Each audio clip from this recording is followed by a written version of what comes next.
so we can get started. Welcome everybody. I hope everyone can hear me okay. I'm super excited. This is day 4 of the Buren Conservation District's Building a Better Backyard Symposium. Thank you so much for taking the time to join us today. I put up a slide so you guys can see. Oh, I should introduce myself. I'm Colleen Foresteri. I work with the Buren Conservation District. I am an ag technician, and I'm here to moderate the session called For the Birds, Building a Bird-Friendly Yard with our very own Buren Conservation District's Erin Fuller. And I just wanted to do a little bit of housekeeping before I introduce Erin. I put up this page so you guys could kind of figure out how to interact with us during this session. If you guys have any other questions for us, you can contact us at our website, bbcd.org/contact. We are recording this webinar. We will put it on our YouTube video. You will get a follow-up email with that information. But as for today, if you guys have questions for Erin while she's speaking, we have a Q&A box that we're asking you guys to go to. You can submit your question there, press send, and I will go through those, and at the end of Erin's discussion, I will ask her those questions. We also have a chat feature, and that's great if people just want to pop in there and introduce themselves and talk about who they are and be a little interactive there. But I think that's it. So I think we should get started. We don't have a ton of time. So I'm going to introduce Erin, and I'll let Erin take off. Erin is our watershed coordinator at the Buren Conservation District, and she has been creating and implementing conservation projects in this role for 18 years. I have gotten to work with Erin for 9. She is also an avid bird watcher, a hobby she picked up in college while pursuing a biology degree. And she is the past president of the Audubon Society of Kalamazoo. She loves sharing her excitement for birds and native landscapes and has been creating a bird-friendly habitat on her own city property for over 18 years. Thanks, Erin. I'm going to let you share your screen and give us your presentation. Very good. Well, thanks, Colleen, and thanks to everybody for attending. Let me get the right screen shared. All right, how does that look? Can you see my screen, Colleen? Yes, I can. Looks great. Thanks, Erin. Excellent. And so just so folks know, I'm not able to see the chat during the chat or the Q&A during my presentation. So I apologize for that. I feel kind of like I'm talking into the void, but I know the last I checked, there were about 35 people listening. So I know there are actually people out there, but I do apologize. What we'll do is at the end, Colleen will look through those questions that are in the Q&A and the chat. And I'll be able to answer questions, but I apologize for not being able to answer on the fly. I much prefer in-person conversations, but for now this will have to do. And actually, you know, in some ways, I think being able to attend presentations like this online, it's been kind of interesting for me, and from an audience perspective. I'm able to attend a lot of things that I wouldn't be able to get to otherwise. So I hope to see all of you in person someday soon, but until then, why don't we get started? I have a few slides about just sort of the basics of landscaping for birds, and the basic principles, how to keep birds safe in your yard, and then I'm going to do a yard tour, a photographic yard tour of my own property, just to give folks an idea of what you can do on your own property. I also, I'm going to share quite a few resources, and I have those links pasted into the chat, so they're easily available to you if you just want to copy and paste those out into a document, so you have them easy to reference at a later date, but those will also be available when we post this presentation on our YouTube channel. So without further ado, let's talk about what birds need in our yard when we're doing landscaping. So I think most of these, if we think back to our 3rd grade science classes, I think this won't be too shocking, but birds need food, and they need shelter or cover, and they need places to raise young, they need water, and they need us to have sustainable yard practices that don't do them any harm. And we'll talk about that a little bit.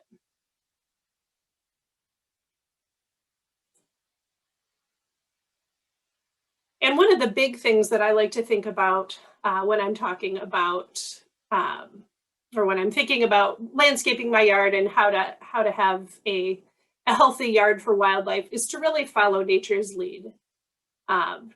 Think about what things look like in a natural setting and try to mimic that as much as possible in your own yard. So for example, nature is diverse. There's a whole diversity of plant types in nature of different heights, different stem types and different leaf types, different species, just as much diversity as possible as you can have in your yard.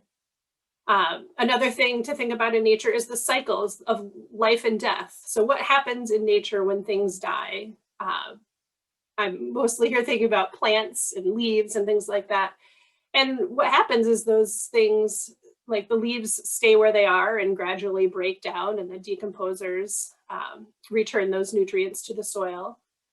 You can think about trees, and on this page here, or this picture here, there's a great picture of a woodpecker making use of a dead tree to raise its young. This is a pileated woodpecker, and that reminds me, I'll do my very best to share the name of the species that I'm showing in the pictures, but if I forget, pop that into the chat, and at the end I can go back and share.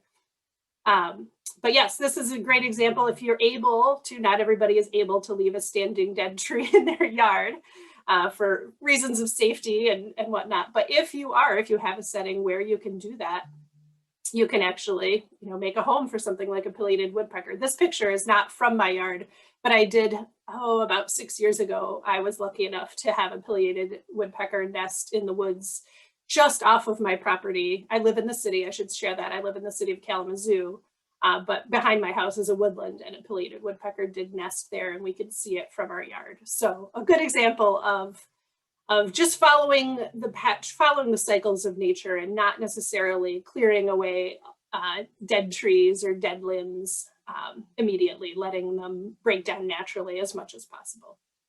And then the third thing that I like to think about, again, following nature's lead, is thinking about the structure of nature. There are plants of all different heights in nature. There are great big canopy trees, and there are shrubs, and there are things happening at the ground level.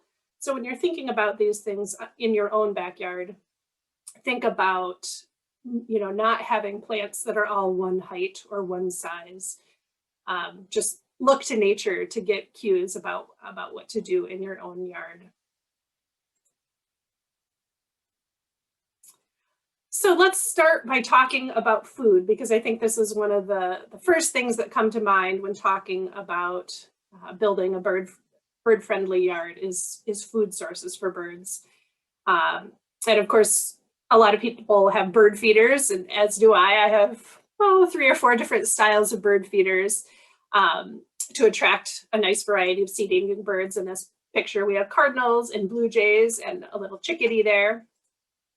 There's a little chickadee hiding in there.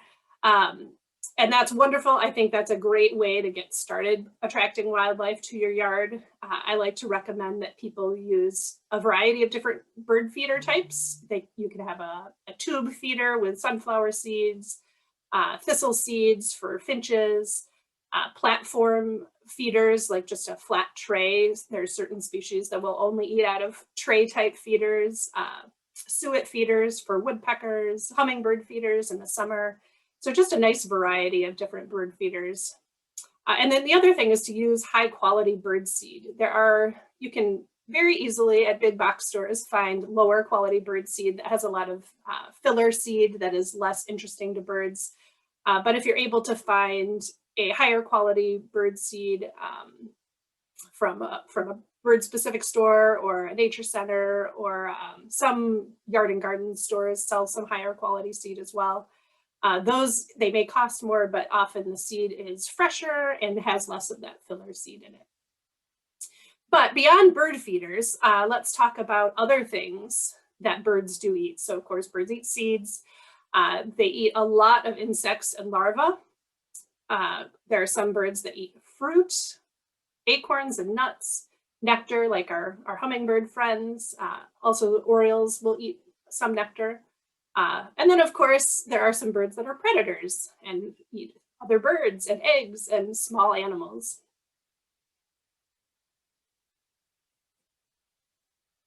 Another thing that birds need is shelter, of course. So they need food, they need shelter. And what they need shelter for is roosting, spending the places to spend the night, nesting habitat, of course. They need shelter to hide from predators and to stay protected from the weather. And so what that looks like are oftentimes evergreen trees, like in this photograph here. We have a barred owl roosting in, I think this is a spruce tree, a Norway spruce, I believe. Or not nesting, pardon me, roosting in a spruce tree. And evergreens make really good shelter for owls and a lot of other types of birds. So you can think about having vegetation in your yard that will create shelter, will create a thicket, maybe even brush piles that birds can hide in, dead trees again. And one thing I like to do is after Christmas, if you have a Christmas tree, if you celebrate Christmas, you can just put your Christmas tree out in your yard in kind of a back corner, and that makes a great temporary sheltering spot for birds. I set mine sort of near my bird feeders. So for a couple of months in the late winter, birds can use that as a hiding spot as they dart back and forth to my bird feeders. A quick mention about birdhouses. So this is a human-made type of shelter for our bird friends. And I do have a couple of birdhouses in my yard, and there's some great resources. So I have this, this nestwatch.org link at the bottom here is a really fantastic resource for getting the right birdhouse for the right species. So the first thing to think about is what species do you have in your area that you might want to attract for nesting. And so the house I have, or one of the houses I have, is for wrens. And so you just want to make sure that whatever species you're placing a house for, you have it designed properly. You have the right size entrance hole. You have it protected from predators, and that means not having a perch on the outside, because that makes a great climbing spot for a predator. And protecting, oftentimes if it's mounted on a pole, you can protect the birdhouse from predators by having some kind of baffle or predator guard on that pole to keep out raccoons and cats and things like that. Another thing to think about is using the right kind of wood, untreated wood generally, and usually we recommend untreated or unpainted wood as well. And think about temperature regulation. You want the house to have thick enough walls that it doesn't heat up or cool down too quickly, and you want it to have ventilation again so it doesn't overheat. But basically something that will keep the birds dry and protected. Another thing to think about is having a way to open it so you can clean it at the end of the season, or sometimes even you can wait to clean until early spring before birds are starting to nest. It's a good idea to clean out any potential mouse nests or things like that that are left over from the previous season. So having a birdhouse that has that built into the design, some kind of easy cleaning, is really helpful. All right, so we've talked a little about food and what birds eat, and we've talked about shelter. And then of course, another thing in your landscape to think about is water. Having some kind of water source is a great way to attract birds. And two simple ways to do this, or one simple way and one harder way, I should say. A bird bath is a pretty simple way to attract a bird. And then if you want to get a little fancier, you can put in a small pond of some kind. And of course, birds will use the water for drinking, but also bathing. As you can see, this female cardinal in this picture here is enjoying a bath. And moving water also is very attractive to birds. So if you have a bird bath and you're able to put in some kind of little drip, like, if you have a faucet that drips, have it drip into a bird bath, an outdoor faucet, I should say, an outdoor faucet that drips, have it drip into a bird bath. But that sound of moving or dripping water is really attractive to birds. And actually, my husband put a small pond in our yard, and then he couldn't leave it just as a pond, so we put in a small waterfall, so it has a little pump that recirculates it.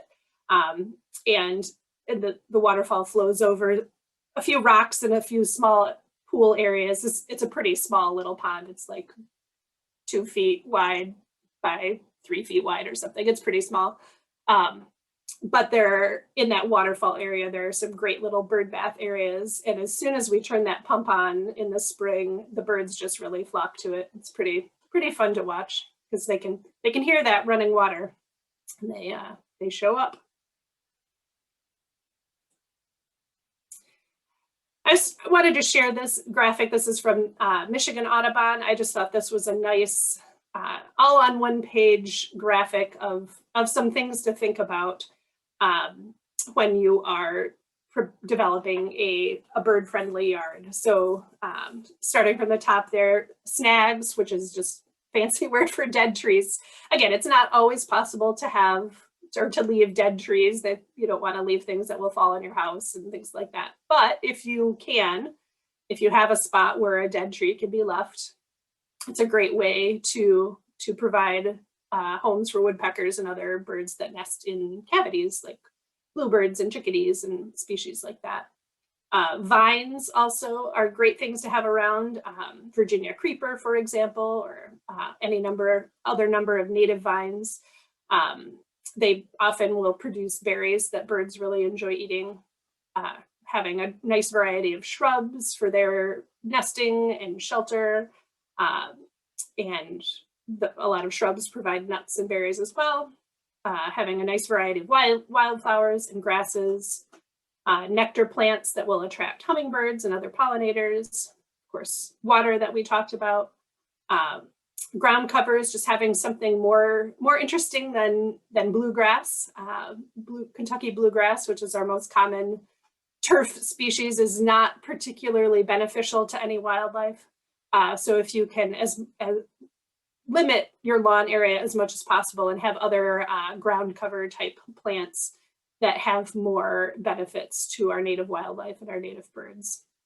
And then of course, last but certainly not least is if you are able to have large trees in your yard, they provide a lot of different benefits to birds. And we'll talk about that a little bit more later as well. And one thing as we're talking about this is I like to tell people not to be too tidy. Don't clean things up in your yard, like dead vegetation and things like that, as much as possible. Again, this is something that you'll have to find a balance that works for you and your neighborhood. But as much as possible, if you can leave standing dead trees like we talked about before, but leaving vegetation standing, the seeds and the stems of plants standing over winter, those can provide such valuable seed sources to birds. And so in this picture here, this is an American goldfinch. This is my yard. In the top picture here, that's an American goldfinch feeding on aster seeds in, I think that's probably about in October. It's late fall. Looks like the aster is just starting to go to seed. In that bottom picture there, you can see it's winter. And there are a million little bird tracks around those plants where they are eating the seeds.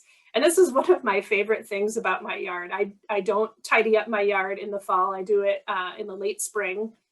And I love, all winter long, I get flocks of birds that are just gorging on the seeds. I have gray-headed coneflower and purple coneflower that they seem to especially love. but it seems like just every fall I get flocks of goldfinches that are enjoying eating those seeds. So I try to leave as much as possible. I'll do a little tidying up just so it doesn't look too wild. Again, for kind of the standards of my neighborhood, but I leave as much as possible. I might, clean things that are leaning into the sidewalk and tidy a few things like that. But as much as possible, I like to leave those stems and seeds standing. Another thing, there are a lot of insects that overwinter in the vegetation. And I like to think of those insects as bird food. A lot of our birds eat insects, and as you're gardening, if you're thinking about also providing habitat for insects, you'll bring even more birds to your yard. And in Michigan, actually, our presenter yesterday talked about this a little bit. He was talking about pollinators in Michigan, and he showed a map that showed that generally mid to late April in Southwest Michigan is a good sort of general timeline to wait to do your spring cleanup. So I promise I'm not just lazy, but I sure do love being able to wait to do some of my yard work until mid to late April. So I'll leave those standing dead stalks. There are still, I'm looking out at my yard now, there are still some seeds out there. They are still providing benefit to birds and protecting those overwintering insects. So I will leave those for probably about another month before I do much more cleanup. And then, of course, at the bottom, that caveat, do check with local ordinances to make sure any of your yard practices aren't in violation of a local weed ordinance. For example, where I live, the weed ordinance allows for gardens and native plant gardens, and basically just says that you have to do some kind of maintenance. You have to prove that it's a garden by doing some kind of maintenance. So I do weed and I do trim and things like that. So if I needed to, I haven't had to, but if I needed to, I could prove that I am doing maintenance.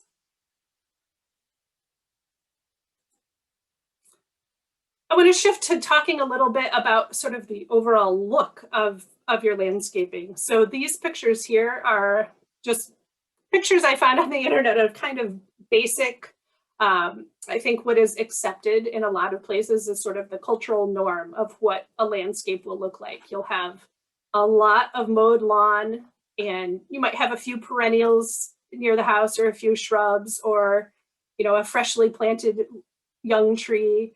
But really, I think if you look at these pictures, you can see there's not a lot for a bird.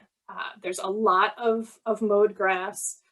If you were a bird, maybe you could make a nest. I'm sure there's a robin nest in this tree here, for example. But there's just not a whole lot for birds and other wildlife to be found. But like I said, this is the cultural norm. I think this is what a lot of people have come to expect from a landscape, this wide mowed area look. But I would really like to challenge that and encourage people to start thinking about more diverse landscapes. And so here's a couple different examples. In this one here, they are lucky enough to have big mature trees. They're also lucky enough to live on a lake, so that gives them a whole different set of issues to think about when in their landscaping.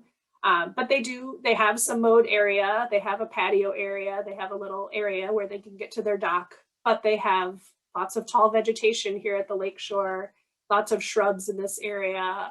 They have quite a few flowering plants back in this area. So there's much less mowed lawn than in our previous example, and lots more going on for birds and wildlife. And then this here, you'll get more pictures in a little bit, but this is a picture of my front yard here. And again, you can see across the street, there's a lot of wide mowed lawn. My curb lawn is tidy and mowed, but my front yard there's no grass at all in my front yard. It's all plants, and most of them are native. I do have a few non-natives that actually are left over from previous owners that I kind of like. So I have a few hostas and these are variegated Solomon seals here that are not native, but they do just fine with a mix of mostly native plants. So this is, again, and not everybody's yard has to look exactly the same, but I would like challenge that notion that we need large mowed grass yards. I think there are a lot of beautiful ways that we can landscape our properties to be healthier for the environment and more attractive to birds and wildlife.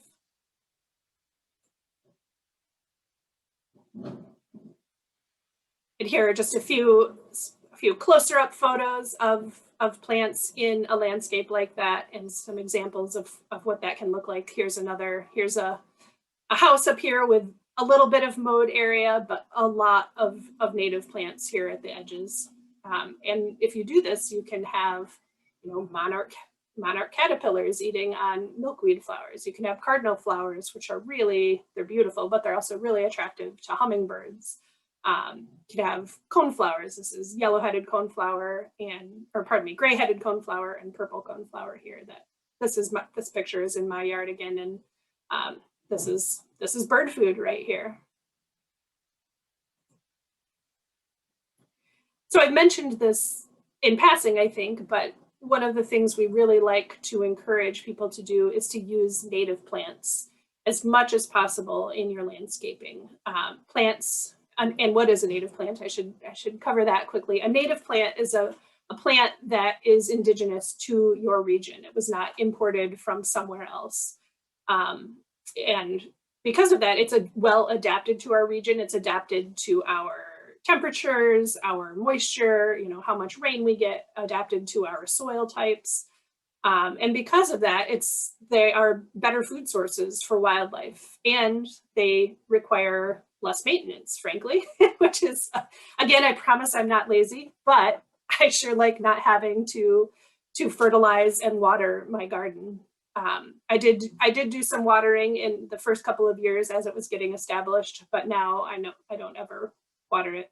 I figure that the plants can survive in the wild in Michigan, they can survive in my yard. So far so good. And just an example of how much better native plants can be as supporting our native wildlife. I've heard an example of an oak tree, a native oak tree versus an imported ginkgo tree. And I think ginkgo trees are lovely. They have beautiful leaves and they can make a nice street tree, but the difference is the life that they support. And so there's an example of the number of caterpillar species that are supported by an oak tree apparently is in like over 500. So an oak tree can support more than 500 species of caterpillars. A ginkgo tree can support one species of caterpillar. And that's just, to me, is just mind-blowing. But what it also shows is that those caterpillars, those many different species of caterpillars in different sizes and different protein amounts, that's 500 different species of bird food compared to one species that might be found on a ginkgo. So in the spring, when migration is just kicking into high gear, I really encourage you to go find an oak tree with little tiny tender leaves, as those little tiny tender oak leaves are just poking out, the size of mouse ears, I like to say. They have all different kinds of caterpillars feeding on them because they are young and tender.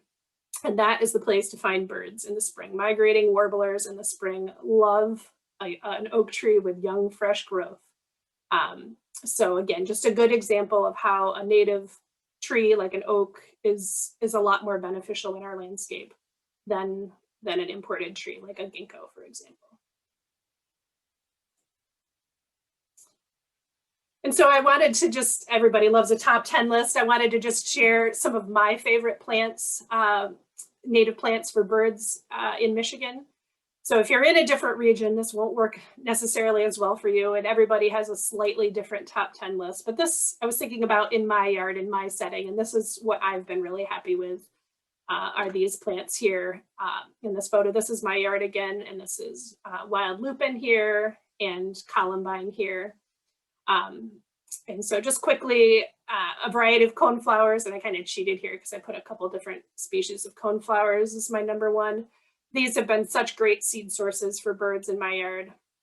Columbine, I have quite a few hummingbirds that visit my Columbine every spring. That's one of the earliest blooming native wildflowers. that are good for hummingbirds. So as soon as hummingbirds migrate back, they have a food source if you have Columbine. We have quite a nice variety of native sunflowers in Michigan, and they're beautiful fall blooming species that then, of course, provide seeds for the birds. Milkweed, a lot of people think of that as just a butterfly plant, which it is, and that's fabulous. But it also, the seeds, the sort of fluffy seeds, can be used as nesting material. Apparently goldfinches use that as nesting material quite a bit. Virginia creeper is a really great native vine that produces berries that birds love. It's also really lovely in the fall. It turns like a bright red color. Elderberry is a really lovely shrub. Not only does it have pretty flowers that attract pollinators, but it has great fruit for birds to eat. Dogwood trees also have fruit, great fruit, and are good nesting spots for birds. Oak trees, I already gave my oak tree spiel. I do love a good oak tree. Best time to plant an oak tree was 20 years ago, but the second best time is today. So if you haven't yet planted an oak tree, try to get an oak tree planted somewhere in your yard if you have space. They need quite a bit of space. Cherry trees, also, a nice tall canopy tree like a black cherry is great, and it provides a fruit source as well, or a smaller shrubby type cherry like a choke cherry. And then evergreen trees are great for shelter and nesting, and also some birds will eat the seeds out of the cones as well. So this won't be the same for everybody, but if you want to just start somewhere, these are some of the plants that I would recommend starting with for landscaping for birds in your yard. But I have to share this picture. This is a white-winged crossbill. This is in my yard again. I have a couple of hemlock trees in my yard. Luckily, they were planted many years ago, so they're nice mature hemlock trees. But a few years ago, there was a rare winter migration of these white-winged crossbills. I don't know, it's a little hard to see in this picture, but their beak is almost parrot-like, and it's like a little, it's crossed at the end, hence the name crossbill. And they use that crossed bill to work their way into cones. So here's a little hemlock cone here, and they'll use their beak to work their way into the cones to eat the seeds. So here's a good example of, I live in a small yard in the city, but because I have the right habitat in my yard, I got a rare bird like a white-winged crossbill. So that was very exciting. All right, how to get started. So, I think it can be kind of overwhelming to think about re-landscaping your entire property. So I always encourage people to start small. If you just have a corner of the yard that you'd like to do some work on, start just with that. And think about your existing habitat. What kind of a property do you have? Because you'll have a different landscaping plan if you live on a lake, or if you live in a woodland, or if you live in suburbia with no other natural vegetation around you. So think about what your surroundings are like to help guide you to what kind of landscape you'll ultimately arrive at. And then I always encourage people to draw out their design, sketch it out on paper and play around with it that way. Or I suppose on the computer, there are probably technical solutions to designing landscapes now that I'm not used to. But I like to get out a pencil and paper and just sort of draw out what I like and put in the different elements and think about the different heights of plants, the different times that they'll bloom, and just kind of plan out as much as possible on paper before I get too far. Reducing lawn, that's another thing that just a good easy place to start is just, if you have some existing garden beds, just work out from there and gradually start to reduce your lawn area. And it's fine to keep some lawn if you need a place for the kids to play soccer, or for your dog to run around, or, lawn is not all evil for sure. It plays an important role, but if you can reduce your lawn, really think about what you need that lawn area for. And if it's just to go out and mow it, maybe reconsider how you're using your yard and see if you can improve the diversity of your yard by reducing that lawn area. Another great thing to do is to find a good local nursery. Find find people who know native plants of the area and understand landscaping for birds and can really help you meet your goals. It's really invaluable to have a resource like that of somebody who really understands the plants and what good they can do in the environment. And then add plant diversity, you know, as many different plants as you can have in your yard, the more the better, even in a small space. Having different height plants from small ground covers to taller trees, having a variety of species, and thinking about all the different things they offer to birds, you know, not just thinking about seed sources, but also thinking about other types of food or nesting material or roosting sites. And also, I really encourage you to be a good neighbor as you're doing this and be a good ambassador. I think, you know, as we mentioned earlier, that wide mowed lawn is a very, very typical look in many neighborhoods. And if you start going against that, you can upset your neighbors. It's possible. So do this respectfully, you know, think about what your neighborhood looks like and what will be appropriate in your neighborhood. Check your local ordinances to make sure you're not in violation. Talk with your neighbors about what you're doing even before you get started, so they kind of understand that you have a goal and you're not just letting your yard go wild. And consider the look of your neighborhood. If it's a really tidy, perfectly manicured neighborhood, you might have a very different, you might have to go through some different ways of achieving a more bird-friendly landscape. It might have to have a more manicured look, just using native plants. But if your neighborhood is a little more relaxed or you live out in the country, you can definitely go with a wilder look. Another thing to do is have some tidy areas or edges if you think your neighbors might be concerned. It goes a long way, just having some mowed area or some sort of border so it looks very intentional. So I hope you can see in this picture here, there's a really nice native garden here. There is a stone walkway through it, and there's a border, and then it is bordered in mowed lawn. So it is certainly wild and certainly provides some great habitat benefits and attracts birds, but it looks pretty tidy from the edge. And then another thing you can do is you can put up a sign in your yard. So my yard, I have a Monarch way station sign because I have quite a bit of milkweed that attracts monarchs and provides food sources for their caterpillars. But I have it set up right on a sidewalk. Luckily, I'm right on a sidewalk. And so I can have that sign on right at the front of my yard. So people kind of understand why my yard looks the way it does, that I am doing this intentionally, and it's not just that I have let it go wild. You can also do a certified wildlife habitat through the National Wildlife Federation. They also have a certification program, and you can get a sign. So I know that seems kind of silly to put up a sign in your yard sometimes, but I have found it really helpful, again, just to share with my neighbors what I'm doing, that what I'm doing is intentional. And it's also a great education piece. The neighborhood I live in, there's a lot of walking.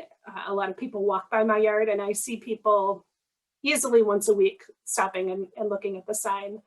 And one of my favorite things is there's a daycare down the street that takes the kids on walks, and they stop at my yard on almost every walk. And I hear the kids in the summertime, they point out the butterflies that they see and the grasshoppers, and they look at my Monarch way station sign. And so I think having a sign up is a great way to be an ambassador and to provide some education to your community.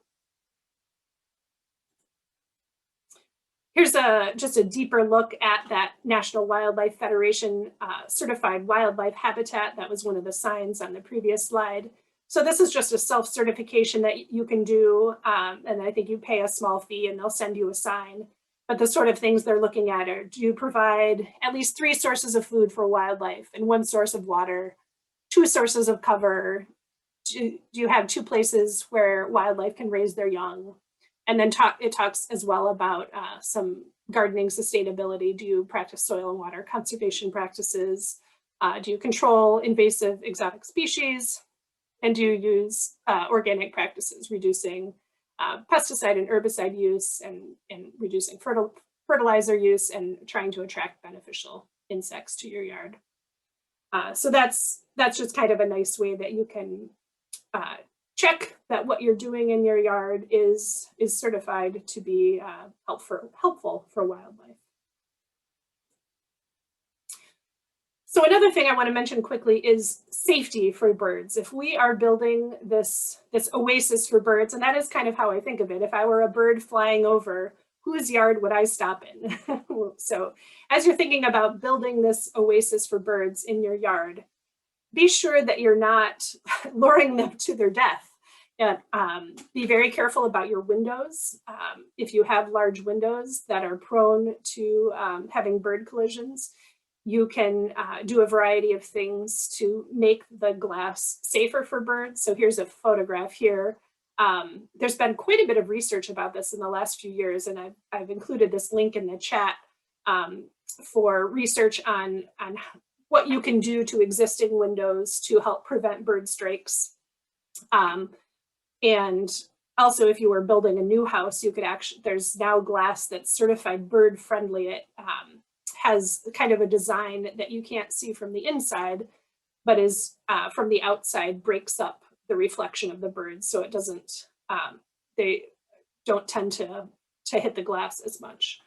You can also have your feeders, it's kind of counterintuitive, but if you have feeders close to your windows, if you have a window that is prone to bird strikes, having a feeder closer to it usually is better, because the birds can't get moving very fast before they hit the windows, so it's less likely to be fatal to them. So that's just one thing to think about. If you have large picture windows, think about those windows and how you might mitigate bird collisions for those windows. Of course, keep cats inside. Outdoor cats cause a lot of impacts to our wildlife, especially bird life. And so if you have a cat, I encourage you to keep it inside, especially if you are building a bird-friendly landscape. And then keep your feeders and bird baths clean.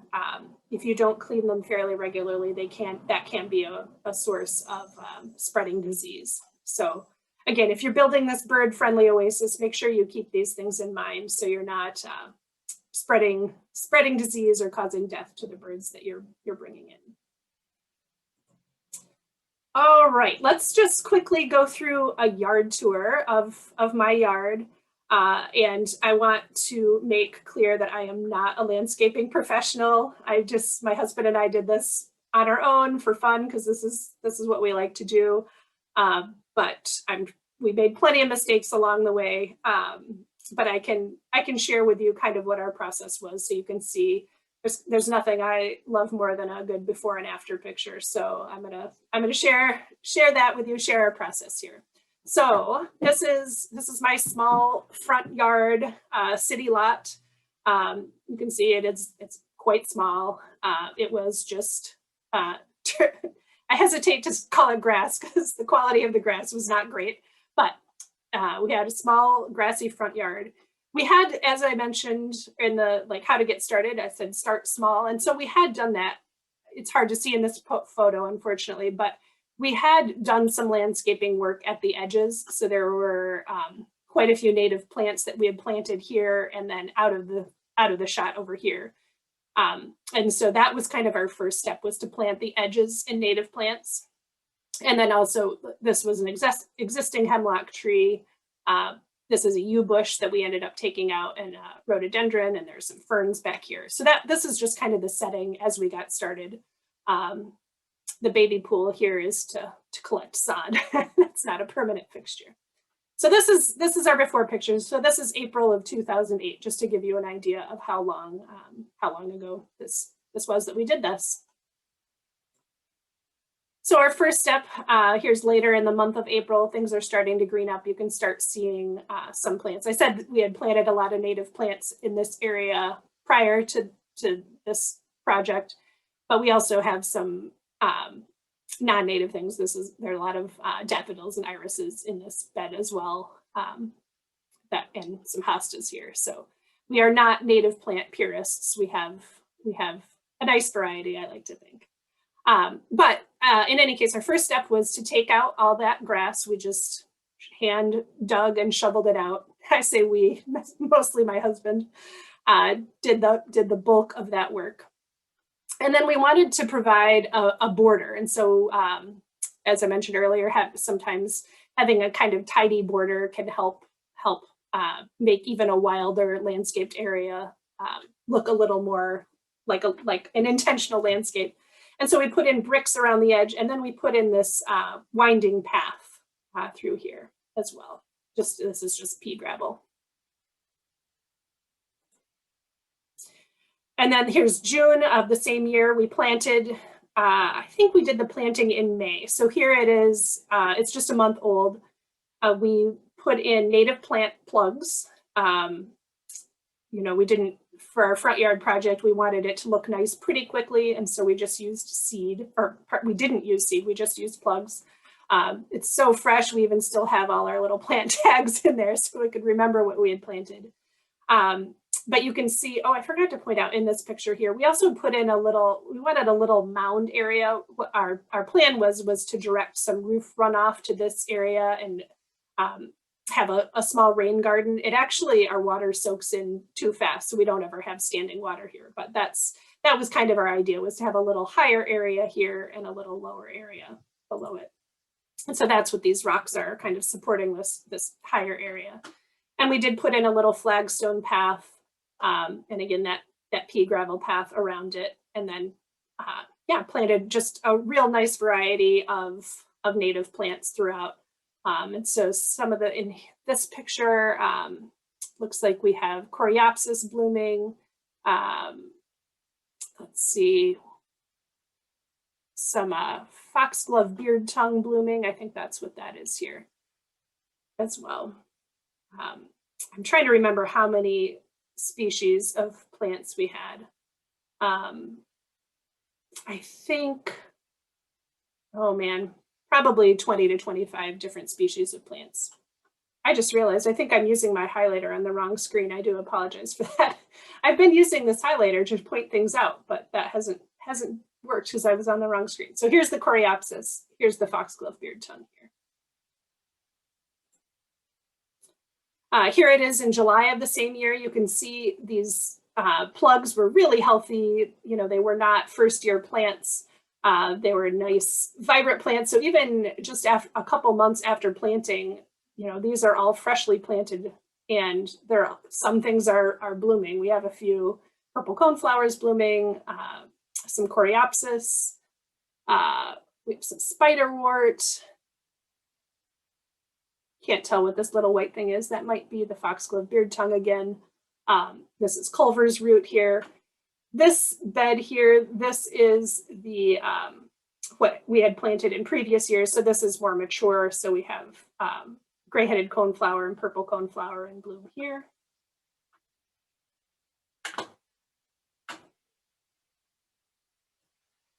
Here's just another shot of that same year. This is another garden bed that we had planted previously. This is Blazing Star, some Queen of the Prairie is the pink, some more gray-headed coneflower. But this bed here is a nice mature bed, and this here is all what it had been planted within just the previous few months.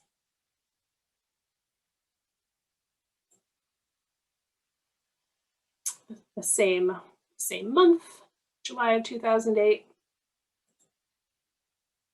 And now this is the next spring, May of 2009, just to give you an idea of the different species that are blooming at the different times of year. So here we have lupin and columbine blooming. There's some more columbine back here.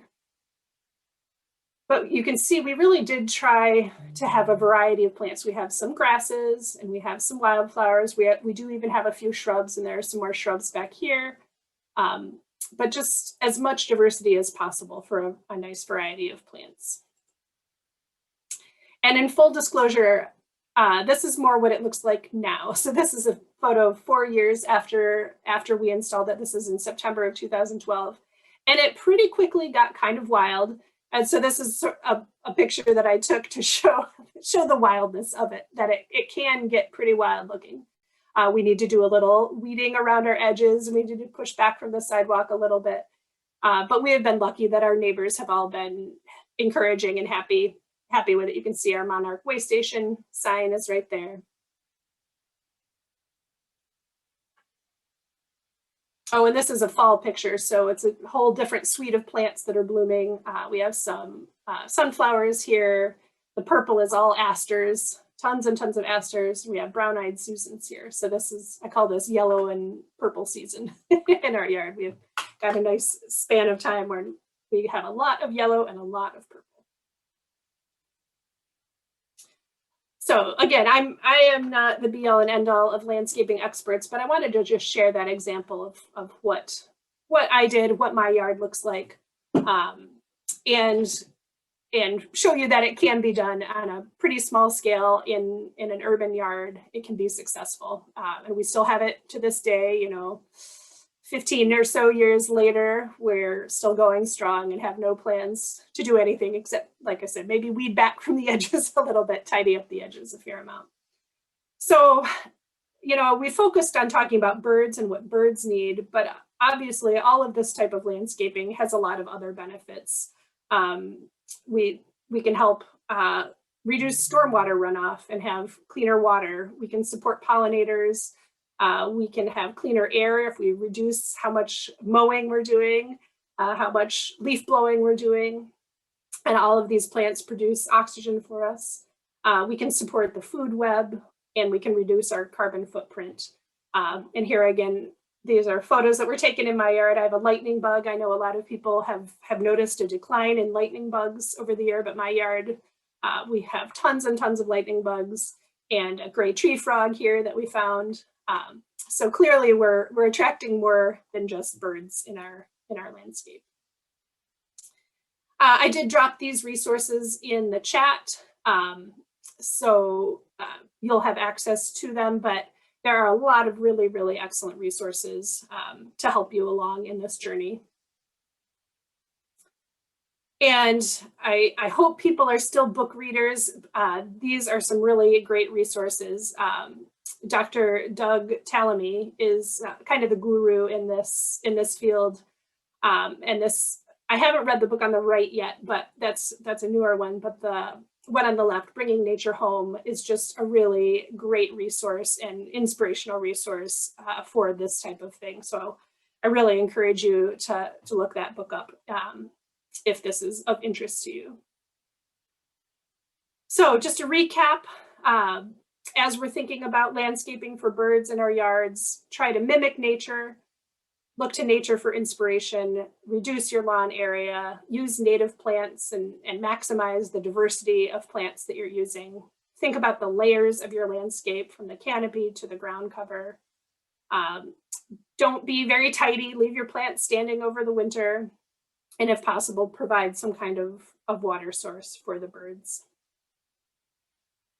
And again, here's a photo of a landscape, you know, a lovely house. They do have some mowed area up by their yard, but they have this really nice, lovely, wild, diverse garden that is supportive of all kinds of native Michigan wildlife.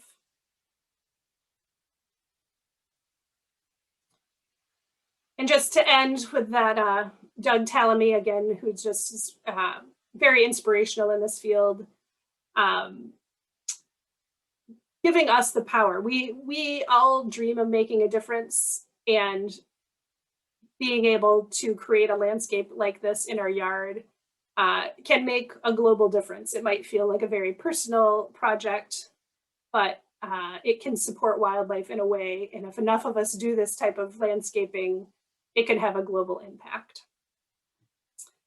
So with that, I will put my contact information up on the screen.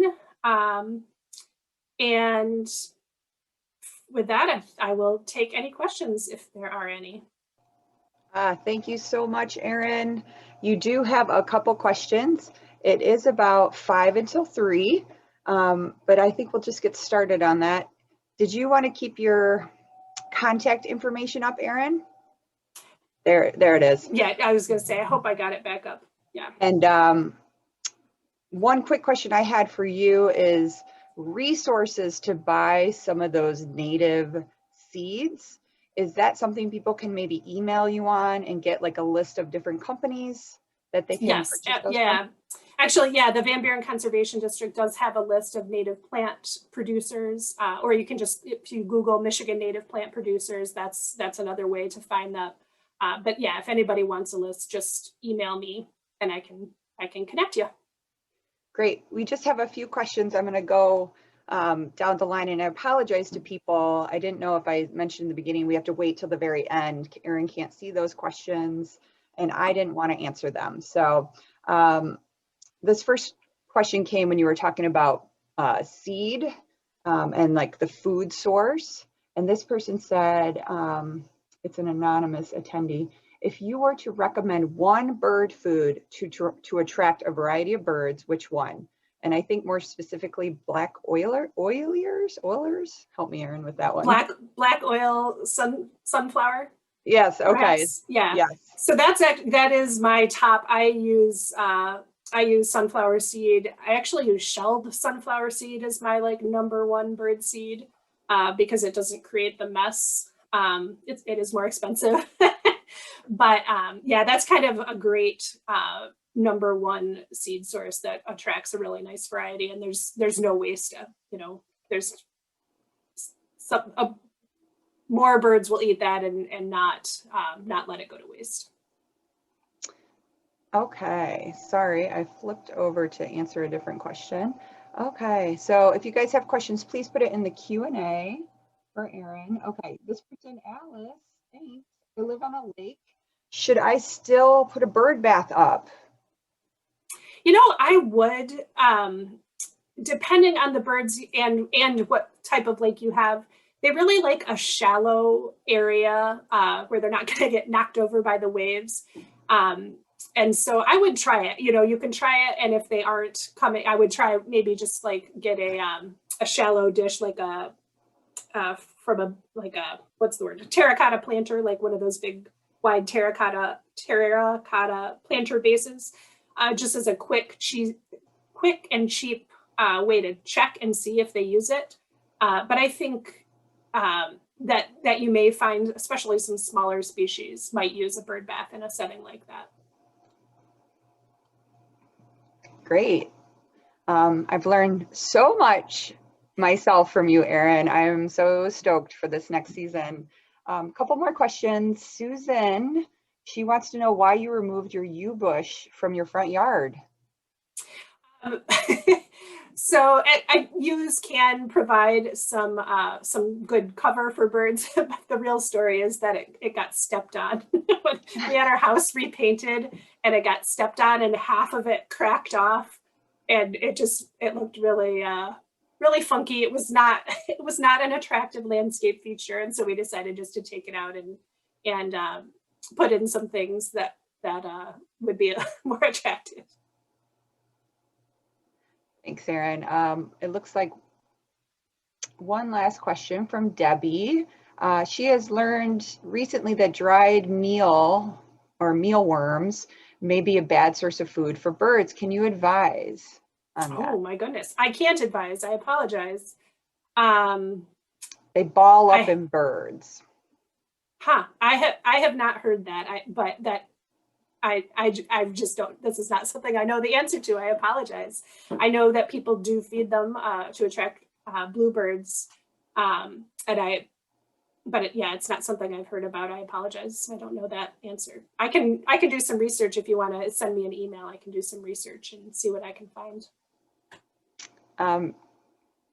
Let's see, Erin. Okay. There's a couple more questions coming in. Is lavender considered a native plant for Southwest Michigan? Lavender is not native, but it's also not invasive. I put it kind of in the category of like daffodils and tulips. It's not native, but it's lovely and attractive. It's a pollen or a nectar source for pollinators. So feel free to plant lavender. I have not had luck growing it. I am not a great gardener, I should say. The only plants that survive in my yard are the ones that can tolerate our conditions and not getting watered and fertilized. So I did try to plant lavender years ago and it never took. So I'm not an expert on it, but no, it is not native.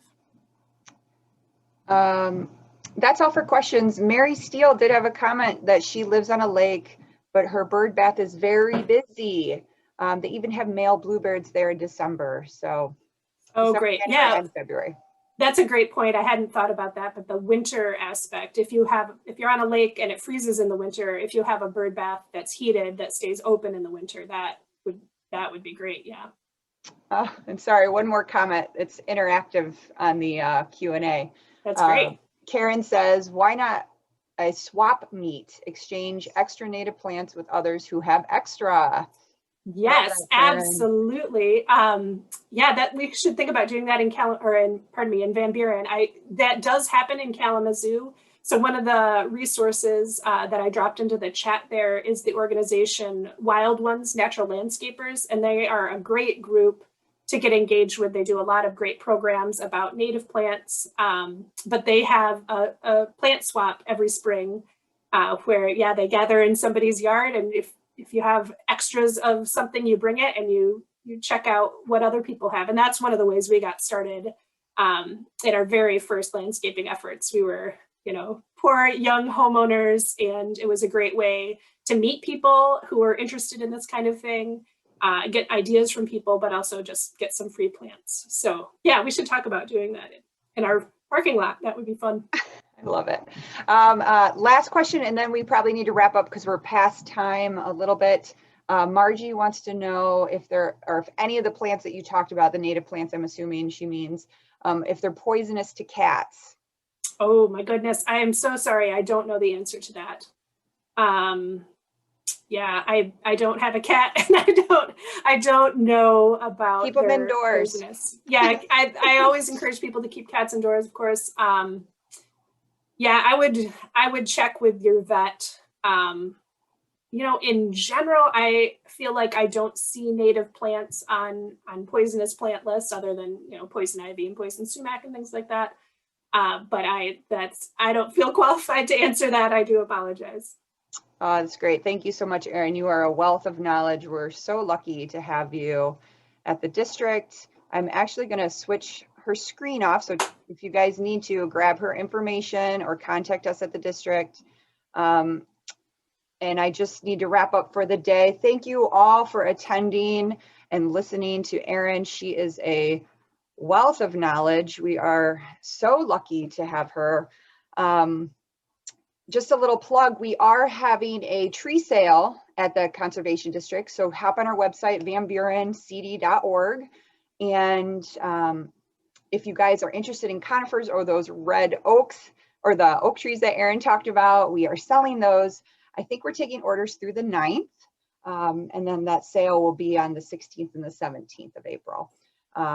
So make sure you mark your calendars. And if you guys are local, or if you guys have any other conservation districts that you guys can connect with, it's a big fundraiser for districts. If you guys sign up for all of the events this week, we have one more event to close out our first annual virtual symposium. And we're going to be talking about compost tomorrow. We have two gals from Western Michigan talking about it. So I think it all kind of connects with what we've been discussing this week. So make sure you join for that. If you guys can't join tomorrow and you are interested, we are recording all these sessions. So you can share these links with your family if you think they would really enjoy listening to what Erin had to say today. Please pass those along. So thank you all so much for joining us today. Sorry we ran a little late. Just so much good stuff to talk about. And thanks again, Erin. Take care, everybody. Thanks, everybody.